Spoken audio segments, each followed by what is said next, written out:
Assalamualaikum warahmatullahi wabarakatuh. Bersama lagi dengan saya, Ervina Rahmawati, SST MPH. Pada pertemuan kali ini, materi yang akan kita bahas yaitu fisiologi nifas dan laktasi. Masa nifas ini dimulai setelah lahirnya plasenta dan berakhir 6-8 minggu postpartum. Pada masa nifas, seringkali terjadi perubahan alat genitalia yang disebut dengan involusi. Masa nifas sendiri ini dibagi menjadi 3. Yang pertama adalah perporium dini. Ini merupakan masa pemulihan di mana ibu telah dibolehkan untuk berdiri dan berjalan-jalan. Kemudian ada perporium intermediate, yaitu pemulihan menyeluruh alat-alat genitalia yang lamanya 6-8 minggu. Dan yang ketiga yaitu remote perporium, di mana waktu yang diperlukan untuk pulih dan sehat sempurna. Bisa berminggu-minggu, berbulan-bulan, ataupun dalam waktu yang tahunan. Nah, biasanya untuk yang kejadian bersalin normal, dalam waktu 6-8 minggu ibu sudah pulih sempurna. Tetapi untuk yang bersalin sesar, 6-8 minggu itu masih belum bisa pulih sempurna, masih kadang merasakan rasa nyeri.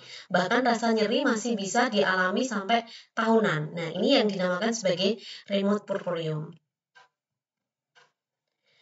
Kemudian kita akan membahas tentang involusi atau pengembalian alat-alat kandungan seperti ke ukuran sebelum hamil.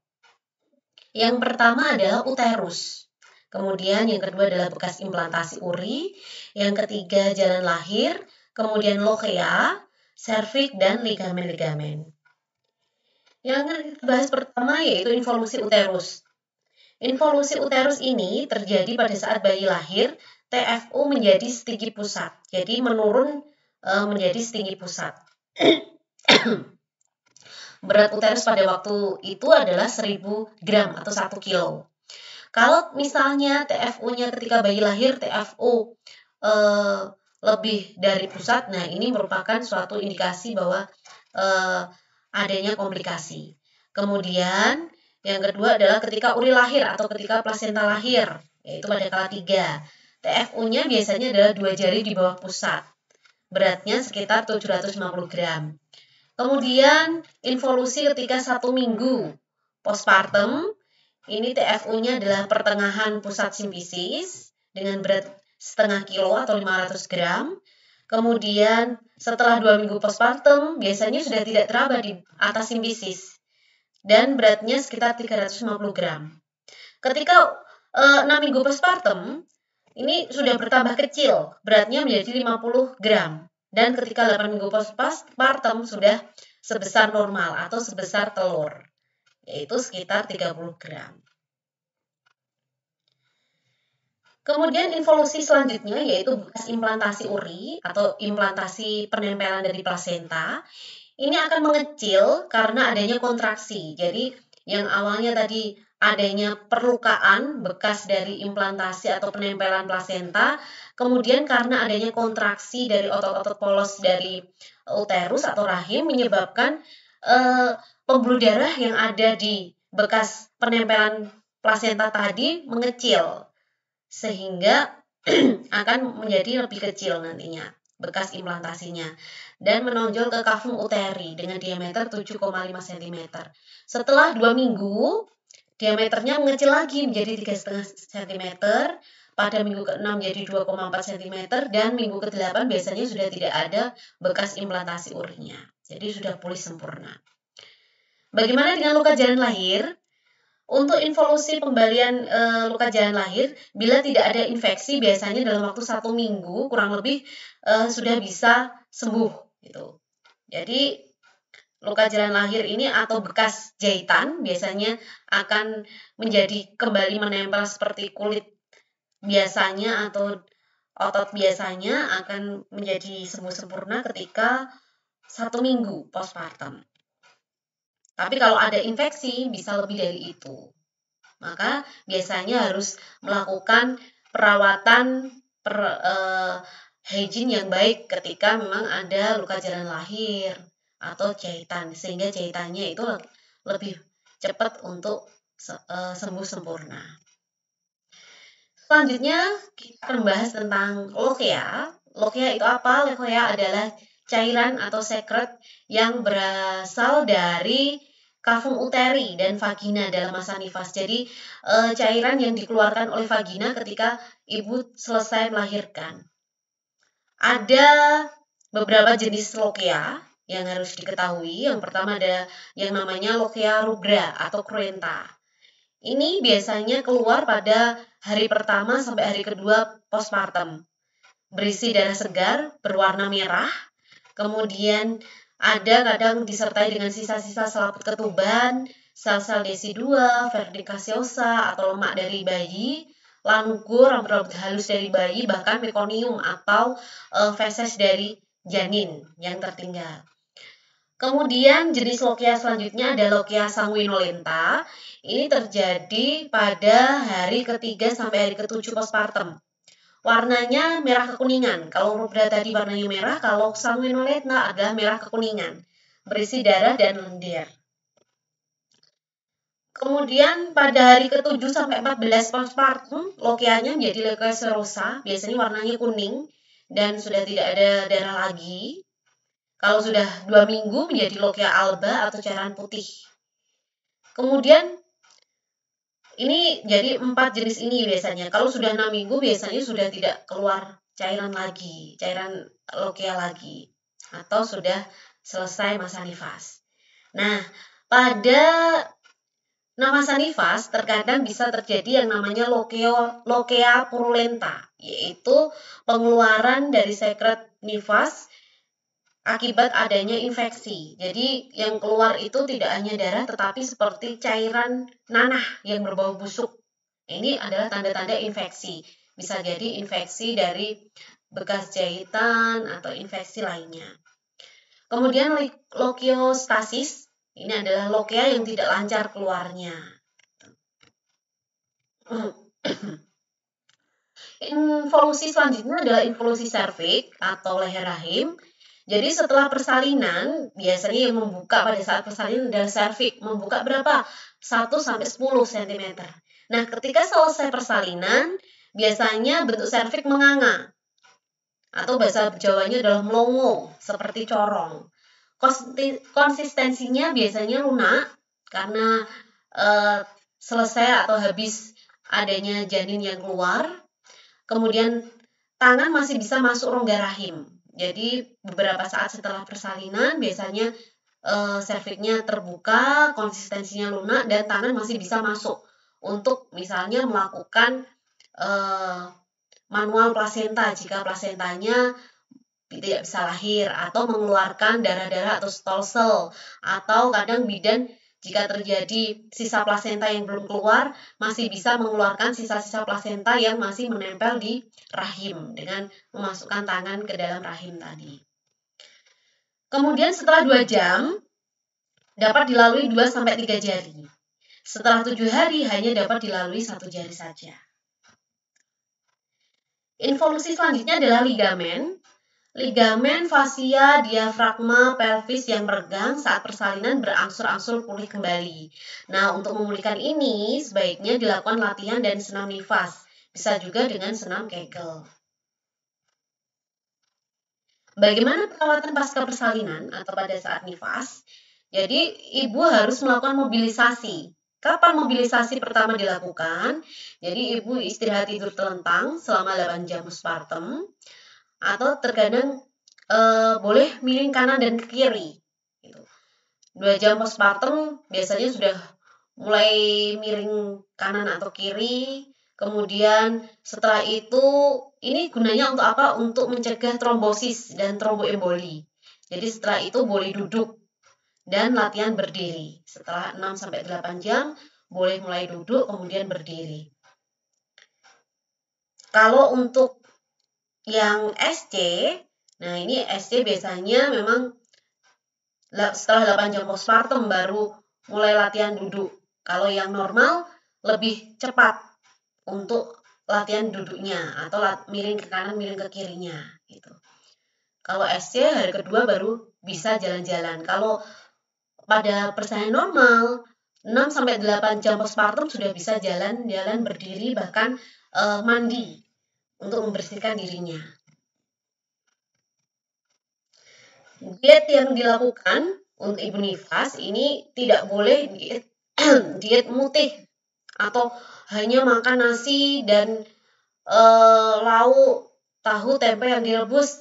Jangan seperti itu. Tetapi diet yang dimaksud adalah diet makanan yang bergizi dengan cukup kalori dan gizi seimbang. Ada lauk, ada sayuran, buah-buahan, karbohidrat, protein, serat, lemak itu sangat dibutuhkan, terutamanya protein untuk pemulihan dari kondisi ibu.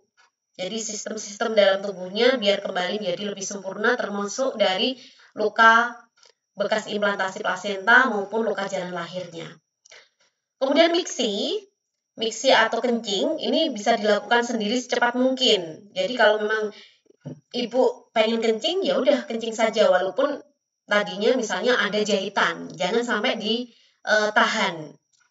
Bila kandung kemih penuh, langsung saja kencing. Tetapi kalau ibu tidak bisa melakukan kencing dengan sendiri pada keadaan SC, biasanya dilakukan kateterisasi. Tapi kalau pada saat normal, bisa dengan kencing sendiri atau menggunakan pispot.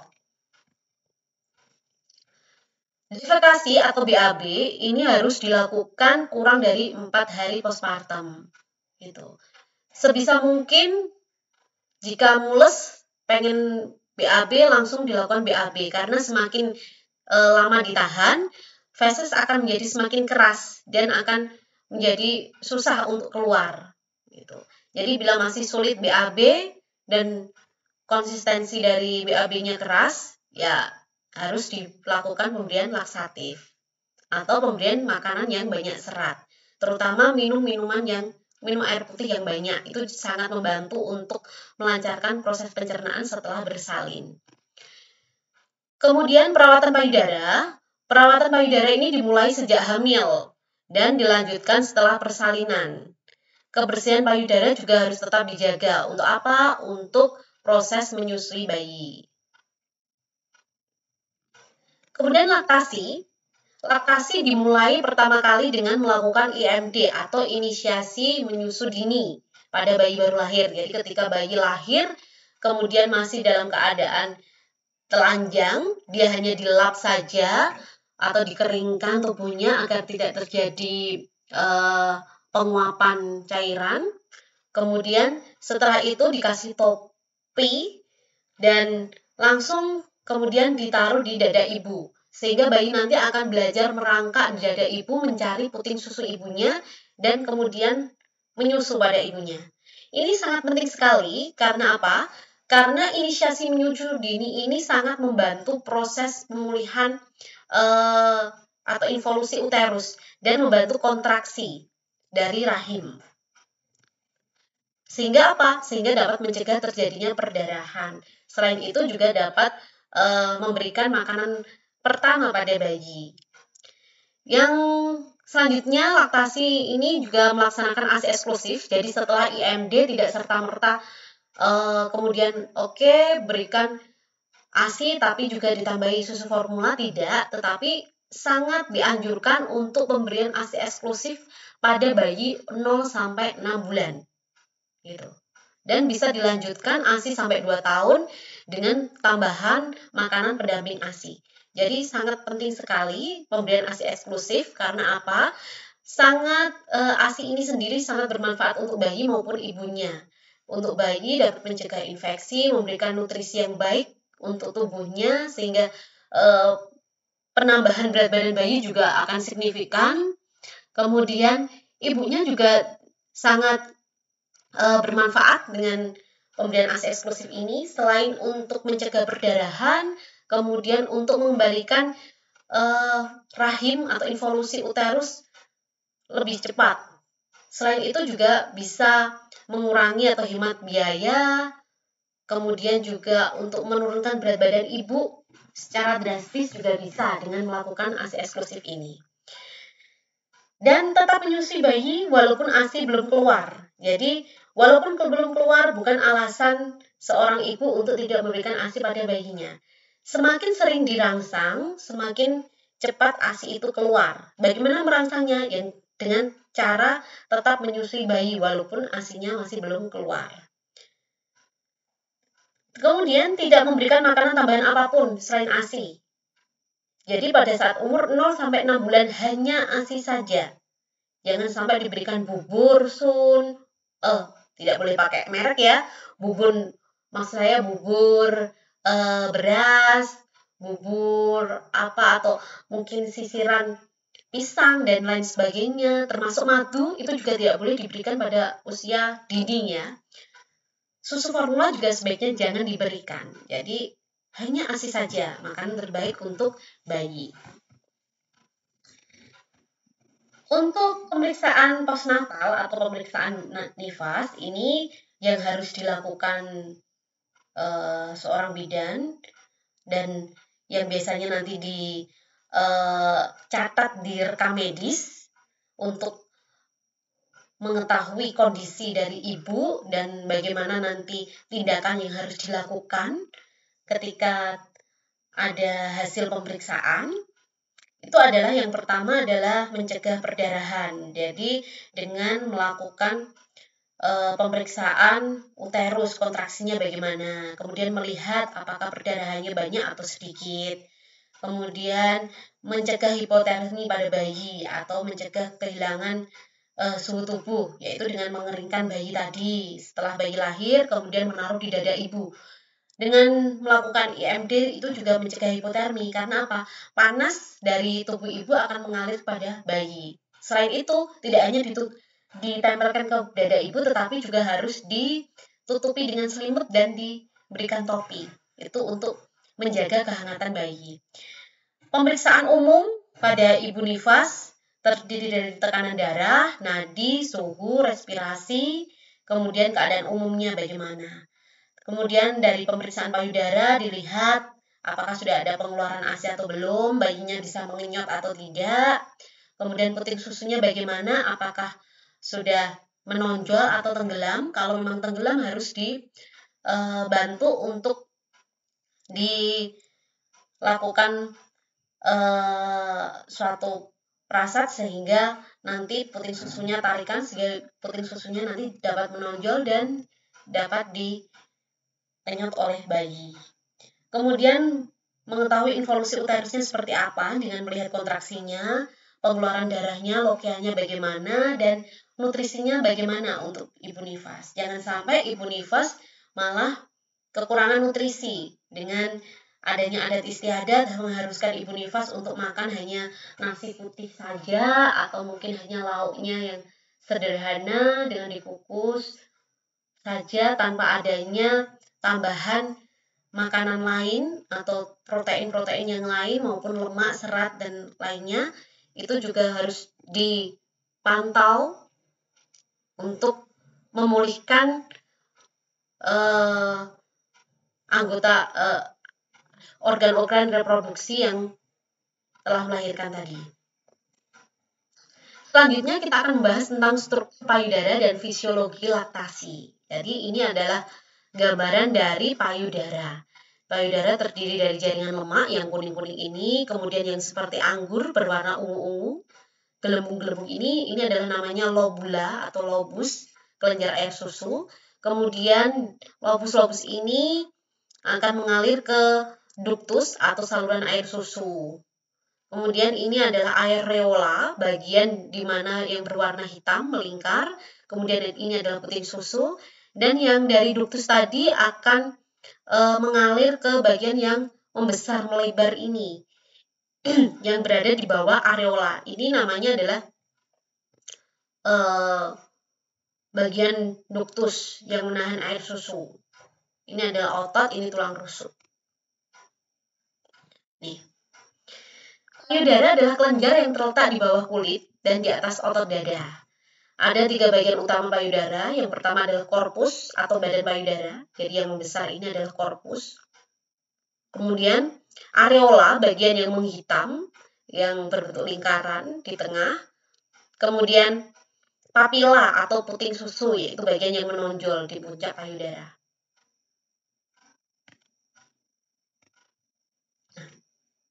Pada badan payudara terdapat bangunan yang disebut alveolus yang merupakan tempat ASI, yaitu yang bagian seperti anggur-anggur itu. Nah, ini seperti anggur-anggur ini adalah alveolus. Nah, kemudian dari alveolus ini membentuk seperti gerombolan anggur ini yang lebih besar, ini namanya adalah lobus. Jadi lobus adalah kumpulan dari alveolus. Itu adalah lobus. Dari alveolus, ASI akan dialirkan ke saluran kecil yang namanya ductulus. Jadi dari ini kemudian dialirkan ke aliran kecil namanya adalah ductulus. Ini. Kemudian dari ductulus, beberapa saluran kecil akan bergabung membentuk saluran yang disebut ductus. Nah, ini. Di bawah areola, aliran yang seperti ini, besar ini, di bawah areola, ini adalah saluran besar yang mengalami pelebaran yang disebut sinus lactiferus. Makanya ketika bayi menyusu, sebaiknya bukan hanya pada puting susu saja, tetapi mulutnya mencakup pada areola. Karena apa? Di bawah areola inilah yang banyak ASI tersimpan, yaitu di sinus lactiferus. Akhirnya nanti setelah ini dikenyot, kemudian nanti akan keluar melalui puting susu. Nah, di dalam alveolus ini dan ductus terdapat otot-otot polos yang bila berkontraksi dapat memompa ASI yang keluar. Ini 4 macam bentuk puting. Yang normal itu seperti ini. Ini yang oversize atau yang besar. Kemudian ini yang undersize atau yang kecil. Bahkan ada juga yang datar ataupun terbenam. Bentuk puting susu tidak selalu berpengaruh, walaupun mungkin ada yang memang sedikit berpengaruh terhadap menyusui. Tetapi sebenarnya kalau bayi bisa langsung menangkap areola, maka puting susu yang terbenam ini akan menonjol dengan sendirinya. Jadi ketika menyusui, yang dimasukkan ke dalam mulut bayi itu tidak hanya sekedar putingnya saja, tetapi sampai areolanya. Sehingga apa? Nanti puting susunya itu akan menonjol dengan sendirinya. Nah, bagaimana cara menonjolkan puting susu? Kalau puting susu terbenam, itu bisa dengan menggunakan alat pipet, bukan pipet, spet suntikan itu, kemudian dipotong bagian suntikannya, kemudian nanti yang bagian pendorong itu diambil, kemudian dimasukkan ke bagian yang tadinya dipotong bagian suntikannya. Terus bisa ditarik, didorong, ditarik, didorong. Atau bisa memutar puting susu seperti tuning radio, ke kanan, ke kiri, kanan, ke kiri. Itu juga dapat membantu untuk menarik puting susu yang tadinya terbenam menjadi menonjol. Menyusui adalah proses produksi dan pengeluaran ASI. Jadi yang namanya menyusui itu tidak hanya produksi saja, tetapi juga pengeluarannya. Nah, pada saat hamil, payudara ini sudah mengalami proses pembesaran. Karena apa? Karena pengaruh hormon estrogen, progesteron, dan human placenta lactogen. Dan juga hormon prolaktin. Sehingga apa? Pada saat ibu hamil sudah menghasilkan air susu ibu pada payudaranya. Jadi ketika hamilnya sudah memasuki usia tua, biasanya lebih sering pada trimester 3, itu ketika ibu hamil memencet puting areolanya, biasanya sudah mengeluarkan cairan kolostrum. Bahkan ada beberapa ibu hamil yang sampai merembes ASI-nya. Pada kehamilan dan hari pertama postpartum, ASI masih belum keluar karena estrogen yang masih tinggi. Jadi ada yang masih belum keluar, ada yang keluar tapi sedikit. Nah, karena apa? Karena estrogennya masih tinggi.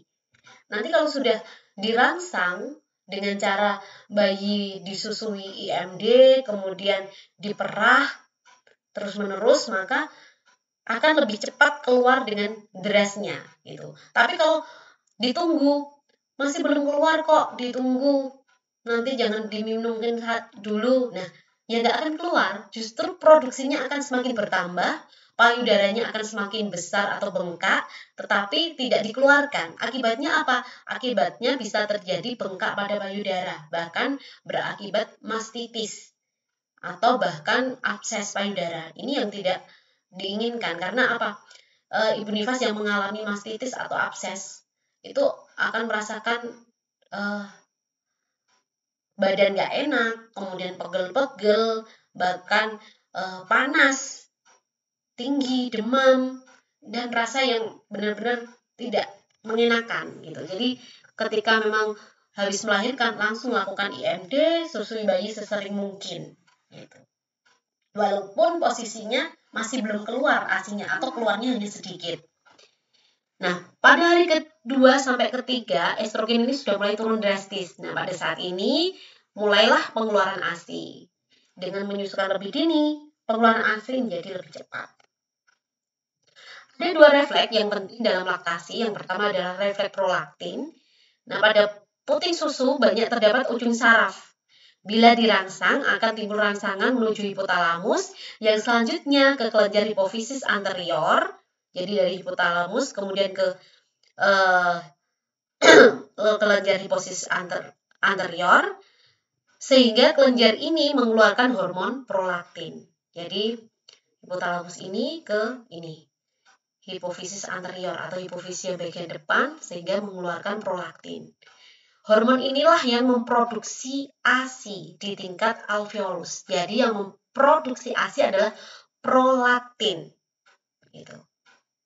Semakin sering rangsangan menyusuan atau semakin sering ibu menyusui, maka semakin banyak produksi ASI-nya. Karena tadi semakin sering dirangsang, maka hipotalamus akan semakin sering mengirimkan sinyal-sinyalnya kepada hipofisis anterior untuk menghasilkan prolaktin.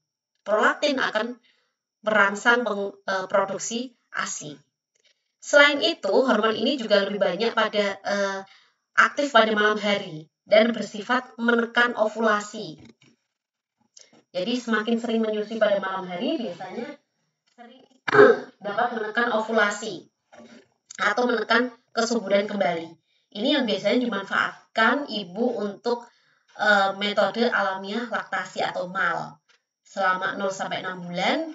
Kalau memang belum menstruasi biasanya masih belum kembali subur atau bisa terjadi KB alami.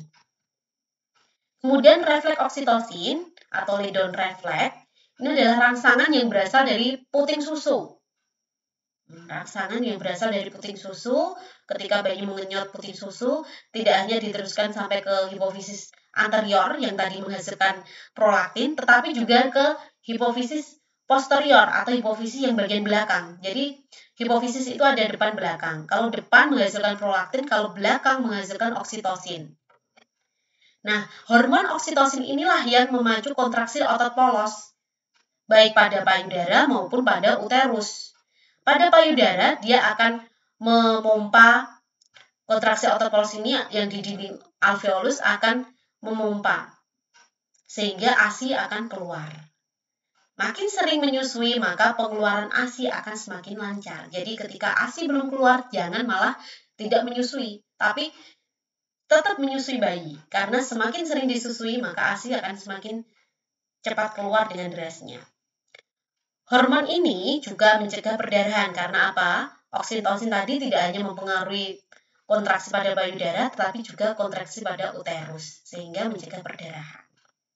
Nah, kita sudah mempelajari tadi tentang prolaktin refleks dan oksitosin refleks.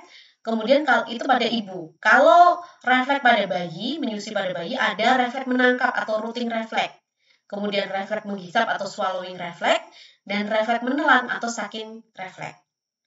Nah, ini refleks menangkap atau rooting refleks biasanya pada bayi baru lahir ketika disentuh pipinya, maka dia akan menoleh pada arah sentuhan. Nah, disentuh seperti ini dia akan menoleh pada arah sentuhan dengan membuka mulutnya.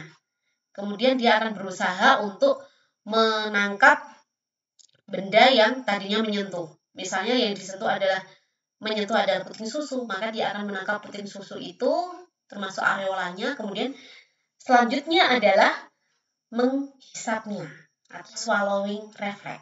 Nah, setelah ditangkap kemudian dihisap. Refleks menghisap ini akan aktif apabila langit-langit mulut bayi tersentuh. Jadi puting susu dan areolanya menyentuh bagian langit-langit bayi. Supaya sentuhan ini sempurna mencapai belakang palatum, maka seluruh areola harus tertangkap mulut bayi. Jadi jangan sampai hanya puting susunya saja, tapi sampailah pada areola. Dengan cara demikian, maka sinus lactiferus yang berada di bawah areola tadi akan tertekan antara gusi dan palatum sehingga terjadi pengeluaran ASI. Setelah tadi bayi menghisap, kemudian keluar ASI, maka dengan sendirinya bayi akan melakukan refleks menelan atau sucking refleks. Nah, bagaimana cara menyusui yang efektif? Posisinya harus benar. Karena kalau posisinya salah, bisa terjadi puting susu lecet. Gitu. Bagaimana yang benar? Kepala ini harus lurus dengan badan bayi. Nah, jadi kepala dan badan harus lurus. Seluruh badan bayi harus tersangga oleh lengan ibu.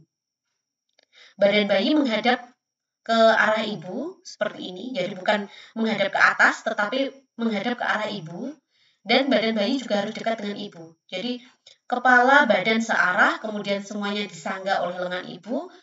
Posisinya menghadap perut atau dada ibu, bukan menghadap ke atas. Dan bayi harus menempel pada ibu atau dekat pada ibu. Cara melekatnya, bayi menghisap pada payudara ibu, bukan pada puting susu. Jadi yang dihisap itu bukan putingnya saja, tetapi areolanya, sampai areola. Karena apa? Di bawah areola ini terdapat sinus lactiferus. Dan ciri-ciri mulut bayi sudah melekat dengan benar, itu adalah ketika dagu menempel. Jadi dagu menempel pada payudara. Bibir bawah terbuka lebar, seperti ini. Mulutnya juga terbuka lebar. Areola tampak lebih banyak di bagian atas daripada bagian bawah. Jadi seperti ini. Yang bawah sudah tertutup oleh bibir bayi. Ini sudah dinyatakan bahwa cara melekatnya sudah benar. Menghisap efektif. Ini sudah benar nggak ya hisapannya? Nah, hisapan yang efektif adalah pelan, dalam, dan diselingi istirahat. Jadi cekup, cekup, cekup. Seperti itu bunyinya. Pada waktu menghisap, tampak pipi bayi membulat atau mengembang. Begini. Kemudian kadang terdengar suara bayi menelan. Nah, seperti yang saya contohkan tadi. Cekuk, cekuk, cekuk, seperti itu. Menyusui bayi yang baik adalah on demand atau sesuai kebutuhan bayi. Jadi jangan dipatok. Oh, 3 jam sekali. Oh, 4 jam sekali. Itu terlalu lama. Kapanpun bayi meminta. Misalnya 1 jam sekali dia minta nenen, silakan berikan. Setengah jam sekali minta nenen, silakan berikan. Gitu. Kapanpun dia mau. Gitu. Tapi kalau misalnya, bayinya kok tidur terus ya, nggak mau minumnya setiap 3 jam sekali. Nah, harus tetap dibangunkan. Kalau misalnya dia tipe bayi yang sering tidur. Kapan? Ya, membangunkannya adalah paling nggak 2 jam sekali. Karena biasanya setiap 2 jam sekali sudah terjadi pengosongan lambung bayi. Jadi kalau tipenya adalah tipe yang sering nenen, ya silahkan disusui sesering mungkin sesuai dengan keinginan bayi. Tetapi kalau tipe bayi yang sering tidur, maka bayi harus sering dibangunkan. Paling nggak 1 atau 2 jam sekali harus dibangunkan untuk menyusu. Semakin sering bayi menyusu, payudara akan memproduksi ASI semakin banyak. Jadi sesuai dengan kebutuhan tadi.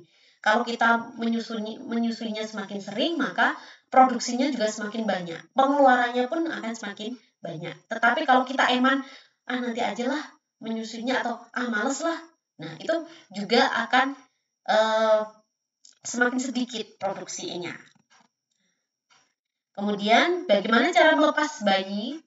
Isapan bayi, yaitu bisa dengan cara memasukkan kelingking ke sudut mulut bayi. Seperti ini contohnya. Kemudian bagaimana menyendawakannya, yaitu dengan cara ditaruh di bahu ibu, kemudian ditepuk-tepuk pelan-pelan saja sampai bunyi sampai sendawa. Atau bisa juga didudukkan seperti ini, atau ditelungkupkan. Ini bagaimanapun nanti kalau kepalanya belum siap. Enggak, bayi biasanya sudah bisa menopang kepalanya dengan sendirinya gitu. Jadi nggak masalah dengan posisi seperti ini walaupun dia bayi baru lahir. Jangan takut untuk memposisikan bayi seperti ini ketika dia selesai menyusui. Karena apa? Ketika bayi tidak disedawakan, maka dia akan mengalami gumoh, keadaan gumoh atau mengeluarkan air susu ibunya kembali karena adanya udara yang masuk ke dalam lambungnya. Nah, kan eman sekali. Jadi ketika selesai menyusui langsung disendawakan sampai berbunyi. Kalau sudah, ya sudah, bisa ditidurkan kembali. Macam-macam produksi ASI, yang pertama ada kolostrum, ini sangat bagus sekali untuk bayi karena mengandung imunoglobin yang mencegah terjadinya infeksi atau berbagai macam penyakit. Warnanya kental, kekuningan biasanya, karena hari ke-1 sampai ke-3 keluarnya, dan jika dipanaskan biasanya menggumpal. Kemudian ASI transisi, ini peralihan dari kolostrum ke ASI matur, biasanya terjadi pada hari ke-4 sampai ke-10.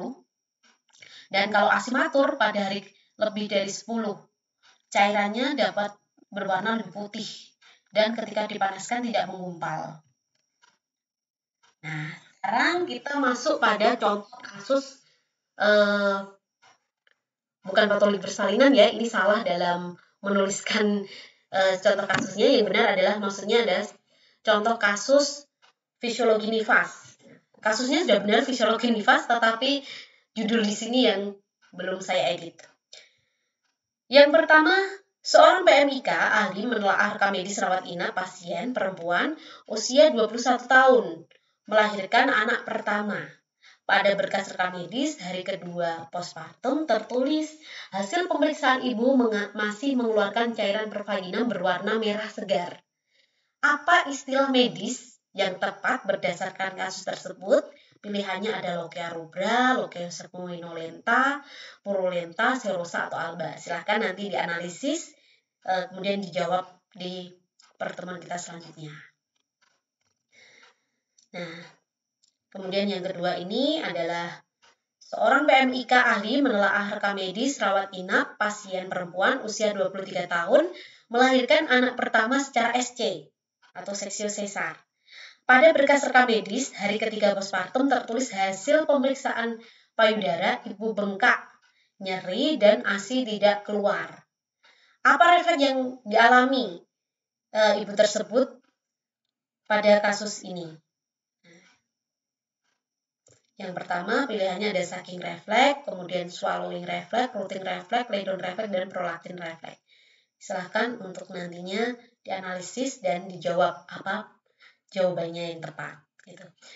Sekian dari saya untuk materi kali ini tentang fisiologi nifas dan laktasi. Semoga bermanfaat. Salam sehat selalu dan sampai jumpa pada materi-materi selanjutnya.